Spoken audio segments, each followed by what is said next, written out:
இது புதிய தலைமுறையின் முதன்மை செய்திகள் 50. நீலகிரி மாவட்டம் கூடலூர், பந்தலூர் சுற்றுவட்டார பகுதிகளில் கனமழை பெய்தது. பந்தலூரில் கொட்டி தீர்த்த கனமழையால் சாலைகளில் ஆறு போல வெள்ளம் பெருக்கெடுத்து ஓடியது. இதனால் வாகன ஓட்டிகள் கடும் அவதிக்கு ஆளாக்கினர்.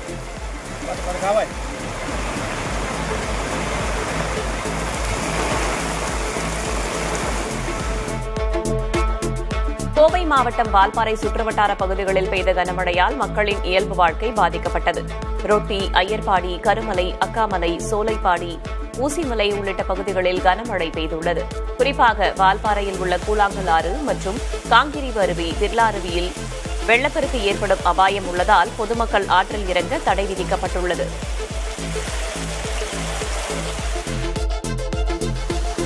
மேற்கு தொடர்ச்சி மலைப்பகுதியில் பெய்து வரும் மழையின் காரணமாக கோவை மாவட்டம் ஆழியார் கவியருவியில் வெள்ளப்பெருக்கு ஏற்பட்டுள்ளது. இதனால் சுற்றுலா பயணிகள் பாதுகாப்பு கருதி அருவியில் குளிக்க ஆனமலை புலிகள் காப்பக வனத்துறையினர் தடை விதித்துள்ளனர்.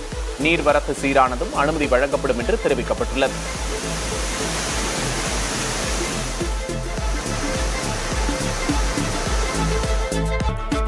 சேலம் மாவட்டம் ஓமலூர் சுற்றுவட்டார பகுதிகளில் பரவலாக மழை பெய்தது. கடந்த 10 நாட்களாக வெயில் வாட்டி வதைத்து வந்த நிலையில் திடீரென்று மழை பெய்தது. இதனால் வெப்பம் தணிந்து குளிர்ச்சி நிலவியது. பள்ளி முடித்து வீடு திரும்பிய மாணவ மாணவிகள் மழையில் நனைந்தபடியே சென்றதையும் காண முடிந்தது.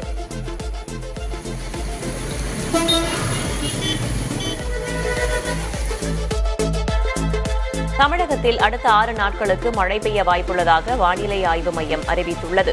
அதன்படி செப்டம்பர் 3ஆம் தேதி வரை தமிழகத்தின் ஓரிரு இடங்களிலும், புதுவை மற்றும் காரைக்கால் பகுதிகளிலும் மிதமான மழை பெய்யக்கூடும் என்று தெரிவிக்கப்பட்டுள்ளது.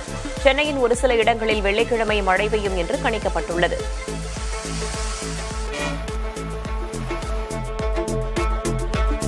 ஒடிசாவின் கோராபுட் மாவட்டத்தில் கொட்டி தீர்த்த கனமழையால் சுமார் 100 கிராமங்கள் துண்டிக்கப்பட்டுள்ளன. கோராபுட் மாவட்டத்தில் 24 மணி நேரத்தில் 115 மில்லிமீட்டருக்கு மேல் கனமழை கொட்டி தீர்த்தது.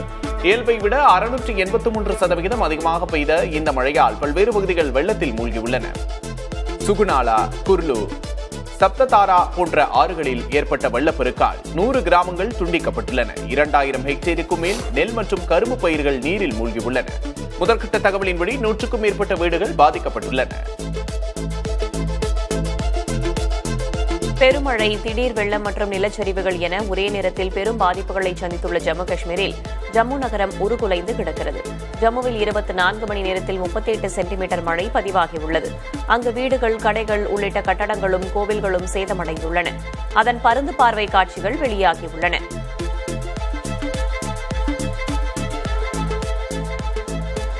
ஜம்மு காஷ்மீரில் திடீர் வெள்ளப்பெருக்கு ஏற்பட்டதில் பலர் தண்ணீரில் தத்தளித்த காட்சிகள் வெளியாகியுள்ளன. ஜம்மு காஷ்மீரின் பத்தேர்வா, டோடா ஆகிய பகுதிகளில் திடீர் வெள்ளப்பெருக்கு ஏற்பட்டதால் பலர் தண்ணீரில் சிக்கி தவித்தனர். இதனையடுத்து தற்காலிக பலகைகள் அமைத்து வெள்ளத்தில் சிக்கியவர்கள் பத்திரமாக மீட்கப்பட்டனர்.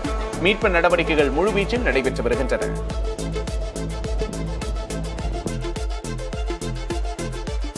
இமாச்சல பிரதேசத்தின் சாம்பா மாவட்டத்தில் வெள்ளப்பெருக்கில் சிக்கிய சுற்றுலா பயணிகள் பத்திரமாக மீட்கப்பட்ட காட்சிகள் வெளியாகியுள்ளன.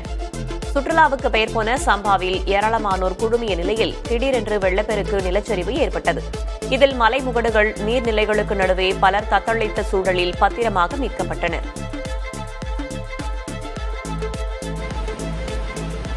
மணாலி பியாஸ் ஆற்றில் ஏற்பட்ட வெள்ளப்பெருக்கில் அருகில் இருந்த சுங்கச்சாவடி அடித்துச் செல்லப்பட்டது. இமாச்சல பிரதேசத்தில் தொடர் கனமழையின் காரணமாக பியாஸ் ஆற்றில் வெள்ளப்பெருக்கு ஏற்பட்டிருப்பதால் மணாலி அருகே ரைசன் பகுதியில் சுங்கச்சாவடி முழுவதுமாக அடித்துச் செல்லப்பட்டது.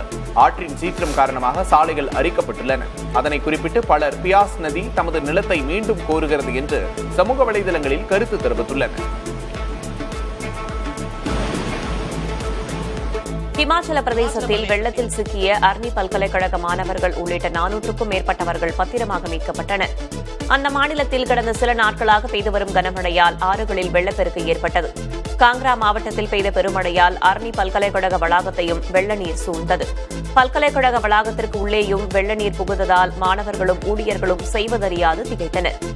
இதுகுறித்த தகவலின் பேரில் தேசிய பேரிடர் மீட்புப் படையினர் படகுகள் மூலம் மாணவர்களை காப்பாற்றினர். நடிகர் மாதவன் லடாக்கில் உள்ள லே பகுதியில் கடும் மழையில் சிக்கி தவிப்பதாக தெரிவித்துள்ளார். இது தொடர்பாக இன்ஸ்டா ஸ்டோரியில் பதிவிட்டுள்ள அவர் 2008ஆம் ஆண்டும் 3 Idiots ஷூட்டிங்கின் போது பனிப்பொழிவில் சிக்கியதாகவும் அடுத்த 17 ஆண்டுகளுக்கு பிறகு தற்போது கனமழையில் சிக்கியிருப்பதாக தெரிவித்துள்ளார்.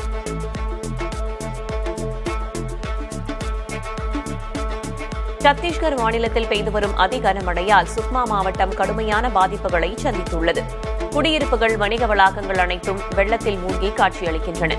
தேசிய நெடுஞ்சாலையில் 10 அடி உயரத்திற்கு குளம் போல தண்ணீர் தேங்கியது. இதனால் போக்குவரத்து முற்றிலும் நிறுத்தப்பட்டது. ஆர்ப்பரித்து ஓடும் வெள்ளத்தால் பல இடங்களில் சாலைகளும் சேதமடைந்துள்ளன.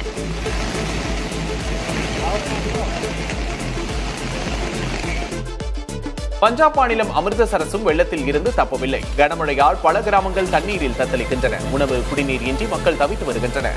அவர்களை அதிநவீன வாகனங்கள் மூலம் ராணுவத்தினர் மீட்டு வருகின்றனர். ஆட்டோ N1200 என்ற அந்த வாகனம் நீரிலும் நிலத்திலும் அதிவேகமாக செல்லக்கூடியது. தங்கள் உயிரையும் பொருட்படுத்தாமல் மீட்புப் பணியில் ஈடுபட்டு வரும் ராணுவத்தினரை மக்கள் பாராட்டி வருகின்றனர்.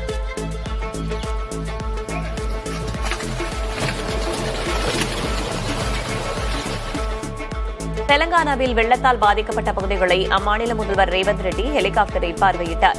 வெள்ளத்தால் பாதிக்கப்பட்ட கிராமங்கள், சேதமடைந்த சாலைகள் மற்றும் பயிர்களின் நிலையை ரேவந்த் ரெட்டி ஹெலிகாப்டர் மூலம் பார்வையிட்டார். மேலும் வெள்ளத்தால் பாதிக்கப்பட்ட மக்களுக்கு நிவாரணப் பணிகளை மேற்கொள்ளவும், சேதமடைந்த கட்டமைப்புகளை விரைந்து சீரமைக்கவும் அதிகாரிகளுக்கு முதலமைச்சர் உத்தரவிட்டுள்ளார். பாகிஸ்தானில் மழை பாதிப்புகள் தொடரும் நிலையில் வெள்ளத்தில் சிக்கியுள்ள மக்களை மீட்கும் பணியில் ராணுவத்தினர் ஈடுபட்டுள்ளனர். பஞ்சாப் மாநிலத்தில் அதிக அளவில் வெள்ள பாதிப்புகள் ஏற்பட்டுள்ளன. இந்தியா தனது 2 அணைகளில் இருந்தும் நீரை அதிகம் திறந்து வெள்ள பாதிப்புகளை அதிகரித்திருப்பதாக பஞ்சாப் அதிகாரிகள் தெரிவித்துள்ளனர். இதுவரை பாகிஸ்தானில் 1,67,000 பேர் வேறு இடங்களுக்கு மாற்றப்பட்டுள்ளனர். மழை வெள்ளத்தால் கடந்த 2 மாதங்களில் மட்டும் உயிரிழந்தோரின் எண்ணிக்கை 800-ஐ கடந்துள்ளது. இந்தியா, ஜப்பான் இடையேயான 15வது வருடாந்திர உச்சி மாநாட்டில் பிரதமர் மோடி இன்று பங்கேற்கிறார். இதற்காக ஜப்பான் சென்றுள்ள அவருக்கு உற்சாக வரவேற்பு அளிக்கப்பட்டது. உச்சி மாநாட்டில் அந்நாட்டு அதிபர் ஷிகரு இஷிபாவுடன் பேச்சுவார்த்தை நடத்துகிறார். தனது ஜப்பான் பயணம் தொடர்பாக அறிக்கை வெளியிட்டுள்ள பிரதமர், 2 நாடுகளுக்கும் இடையிலான யுக்தி சார்ந்த மற்றும் உலகளாவிய கூட்டாண்மையை மேலும் வலுப்படுத்துவதிலும், பொருளாதார மற்றும் பண்பாட்டு உறவுகளை மேம்படுத்துவதிலும் கவனம் செலுத்தப்பட உள்ளதாக குறிப்பிட்டுள்ளார். பாரதிய ஜனதா அரசு வாக்கு திருட்டில் ஈடுபடுவது பீகாரில் குழந்தைகளுக்கு கூட தெரிந்திருக்கிறது என்று காங்கிரஸ் கட்சியின் மூத்த தலைவர் ராகுல் காந்தி தெரிவித்துள்ளார்.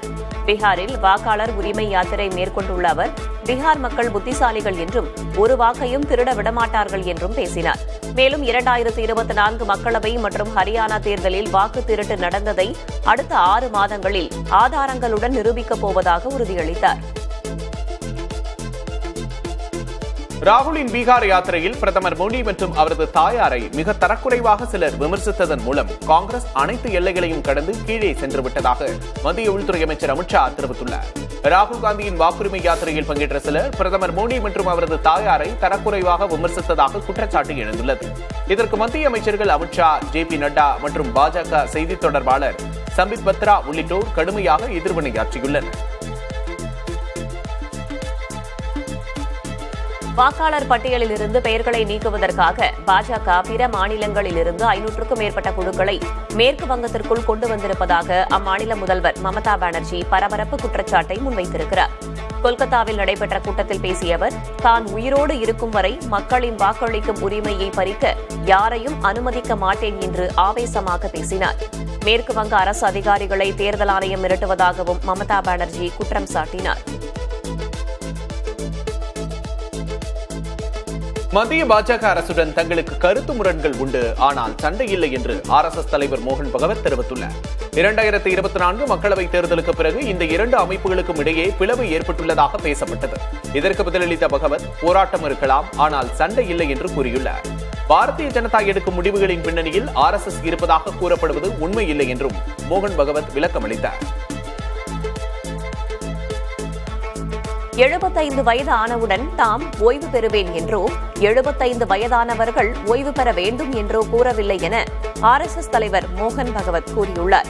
அண்மையில் 75 வயதில் ஓய்வு பெற்று இளைஞர்களுக்கு வழிவிட வேண்டும் என்று அவர் பேசிய நிலையில் அக்கருத்தில் மோடியை அவர் குறிப்பிடுவதாக ஊடகங்கள் தெரிவித்தன. இந்த சூழலில் தாம் அவ்வாறு கூறவில்லை என்று விளக்கமளித்துள்ளார். மேலும் அரசியல் தலைவர்களின் ரிமோட் கண்ட்ரோலாக RSS இருக்கவில்லை என்றும் குறிப்பிட்டார். பீகாரில் பாகிஸ்தானிய பயங்கரவாதிகள் நுழைந்திருப்பதாக வெளியான எச்சரிக்கையால் அம்மாநிலத்தில் அவசர கால உஷார் நிலை அறிவிக்கப்பட்டுள்ளது. பாகிஸ்தானின் ராவல்பிண்டி, பஹ்வல்பூர் ஆகிய இடங்களில் இருந்து பயங்கரவாதிகள் நேபாளம் வழியாக பீகாருக்குள் ஊடுருவி இருப்பதாக மத்திய உளவுத்துறை மாநில காவல்துறையை எச்சரித்துள்ளது. ஊடுருவியுள்ள 3 பயங்கரவாதிகளும் ஜெய்ஷ் இ முகமது இயக்கத்தைச் சேர்ந்தவர்களாக இருக்கக்கூடும் என்று சந்தேகிக்கப்படுகிறது. கச்சத்தீவு தொடர்பாக இலங்கை வெளியுறவுத்துறை அமைச்சர் வரலாறு தெரியாமல் பேசுவதாக நாம் தமிழர் கட்சியின் தலைமை ஒருங்கிணைப்பாளர் சீமான் தெரிவித்திருக்கிறார். கேபிஒய் பாலா நடித்துள்ள காந்தி கண்ணாடி படத்தின் பாடல் வெளியீட்டு விழாவில் பங்கேற்ற பின் செய்தியாளர்களிடம் பேசிய அவர், ஒப்பந்த முறையில் கொடுத்ததுதான் கச்சத்தீவு என்றும் அது குறித்து யாரும் பேச முடியவில்லை என்றும் கூறினார்.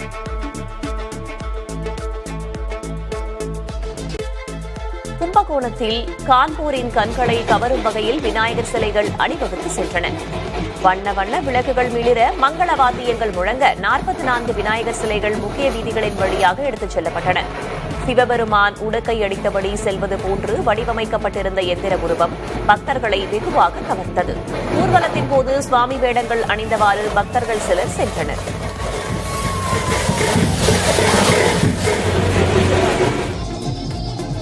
பயணிகளுக்கு பாதிப்பை ஏற்படுத்தும் வகையில் சிவகங்கை பேருந்து நிலையத்திற்குள் மேடை அமைத்து ஆடல் பாடல் நிகழ்ச்சி நடத்தப்பட்டது சர்ச்சையை ஏற்படுத்தியுள்ளது.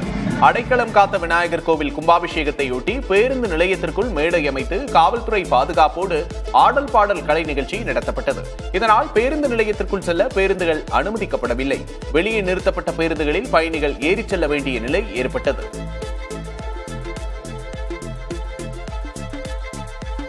கள்ளக்குறிச்சி மாவட்டம் கல்வராயன் மலையில் உள்ள தும்பரம்பட்டு வனப்பகுதியில் நாட்டு துப்பாக்கிகள் தயாரிக்கும் தொழிற்சாலையை காவல்துறை கண்டறிந்துள்ளது.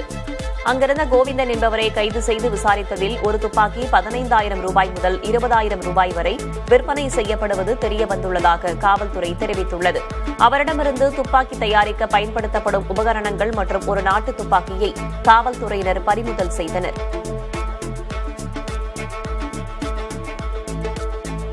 திருநெல்வேலி மனோன்மணியம் சுந்தரனார் பல்கலைக்கழகத்தில் சாதிய பாகுபாட்டால் சக மாணவர்களால் தான் தாக்கப்பட்டதாக பட்டியலினத்தைச் சேர்ந்த முதுகலை மாணவர் குற்றம் சாட்டியுள்ளார். பல்கலைக்கழகத்திற்கு இருசக்கர வாகனத்தில் சென்றது தொடர்பாக முதுகலை படிப்பு படிக்கும் மாணவர்களிடையே மோதல் ஏற்பட்டதாக கூறப்படுகிறது. இதில் காயமடைந்த பட்டியலின மாணவர் அரசு மருத்துவமனையில் சிகிச்சை பெற்றார். இந்திய பொருட்கள் மீது அமெரிக்கா விதித்துள்ள 50% வரியால் தமிழ்நாட்டின் ஏற்றுமதி கடுமையாக பாதிக்கப்பட்டுள்ளதாகவும், ஜவுளி மையமான திருப்பூரில் 3,000 கோடி ரூபாய் வர்த்தக இழப்பு ஏற்பட்டுள்ளதாகவும் முதல்வர் மு.க.ஸ்டாலின் எக்ஸ் தளத்தில் பதிவிட்டுள்ளார். ஆயிரக்கணக்கான வேலைகள் ஆபத்தில் உள்ளதால் தொழிலாளர்களை பாதுகாக்க மத்திய அரசு உடனடியாக நிவாரணம் அளிக்க வேண்டும் என்றும் அவர் அறிவுறுத்தினார். இந்திய பொருட்களுக்கு 50% வரி விதித்த அமெரிக்காவுக்கு பதிலடியாக அவர்கள் பொருட்களுக்கு நாம் 100% வரி விதித்து பதிலடி தர வேண்டும் என்று டெல்லி முன்னாள் முதல்வர் அரவிந்த் கெஜ்ரிவால் வலியுறுத்தியுள்ளார். மத்திய அரசு இம்முடிவை எடுத்தால் ஒட்டுமொத்த நாட்டு மக்களும் ஆதரிப்பார்கள் என்றும் அவர் தெரிவித்தார். பிற நாடுகளும் அமெரிக்காவுக்கு இப்படித்தான் பதிலடி கொடுத்துள்ளன என்றும் கெஜ்ரிவால் தெரிவித்தார். ரஷ்யாவுடனான கச்சா எண்ணெய் வர்த்தகத்தை இந்தியா முறிக்கும் வரை அதிபர் டிரம்ப் வரி விதிப்பு நடவடிக்கையிலிருந்து பின்வாங்க மாட்டார் என்று அமெரிக்க பொருளாதார கூட்டமைப்பின் இயக்குநரும் அதிபர் டிரம்பின் பொருளாதார ஆலோசகருமான கெவின் ஹசர் தெரிவித்துள்ளார்.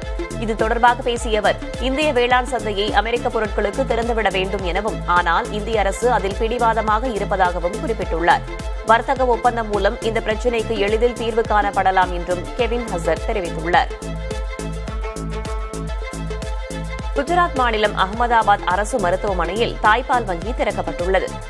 அம்மாநில சுகாதாரத்துறை அமைச்சர் ருஷிகேஷ் பட்டேல் தாய்ப்பால் வங்கியை திறந்து வைத்தார். அப்போது பேசிய அவர், தாய்ப்பால் குழந்தைகளுக்கு மிகச்சிறந்த உணவு என்றார். குஜராத்தின் சூரத், வதோதரா, வல்சாத் மற்றும் காந்திநகர் ஆகிய இடங்களில் ஏற்கனவே தாய்ப்பால் வங்கி செயல்பட்டு வருகிறது.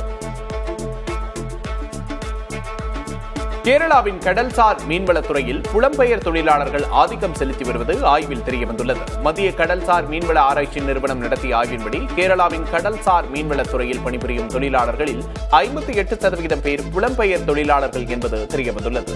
மொத்த புலம்பெயர் தொழிலாளர்களில் 43% பேர் தமிழ்நாட்டைச் சேர்ந்தவர்கள் என்பதும் தெரியவந்துள்ளது.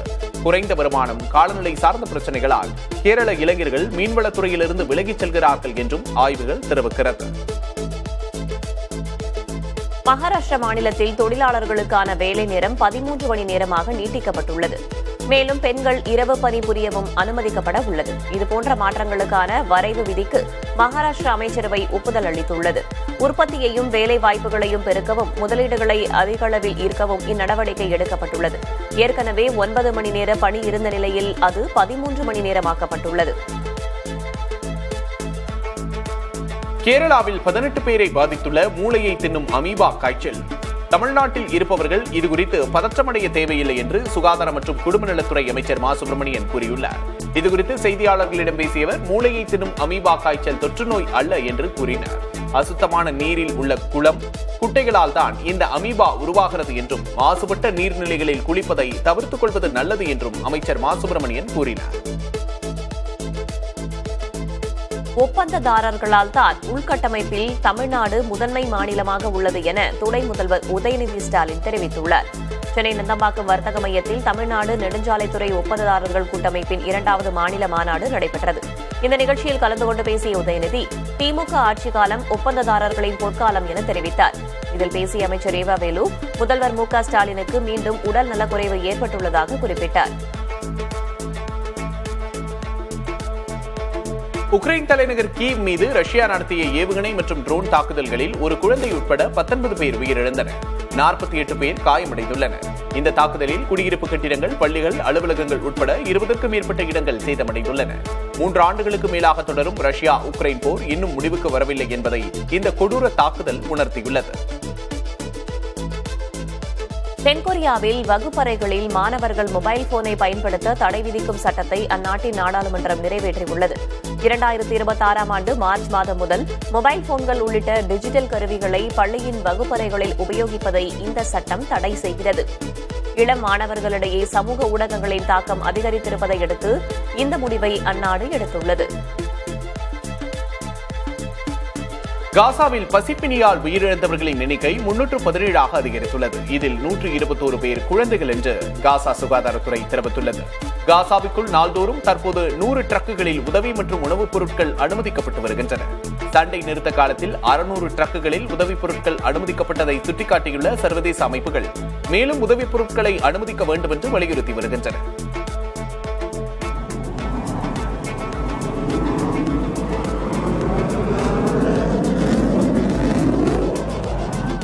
அமெரிக்காவின் அலாஸ்கா மாகாணத்தில் போர் விமானம் தரையில் செங்குத்தாக விழுந்து விபத்துக்குள்ளானது. விபத்து ஏற்பட்ட சில நிமிடங்களில் விமானி வெளியேற்றப்பட்டார்.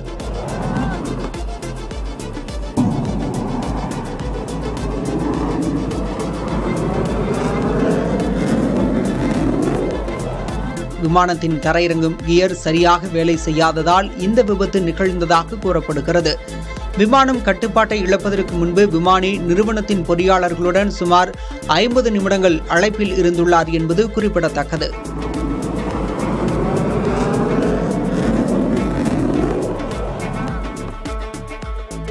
சீனாவில் வரும் 3ஆம் தேதி நடைபெறவுள்ள பிரம்மாண்டமான போர் வெற்றி விழா கொண்டாட்டத்தில் ரஷ்ய அதிபர் புட்டின், வடகொரிய அதிபர் கிம் ஜாங் உன், பாகிஸ்தான் பிரதமர் ஷெபாஸ் ஷெரீப் உள்ளிட்ட 26 உலக நாடுகளின் தலைவர்கள் விருந்தினர்களாக பங்கேற்க உள்ளனர்.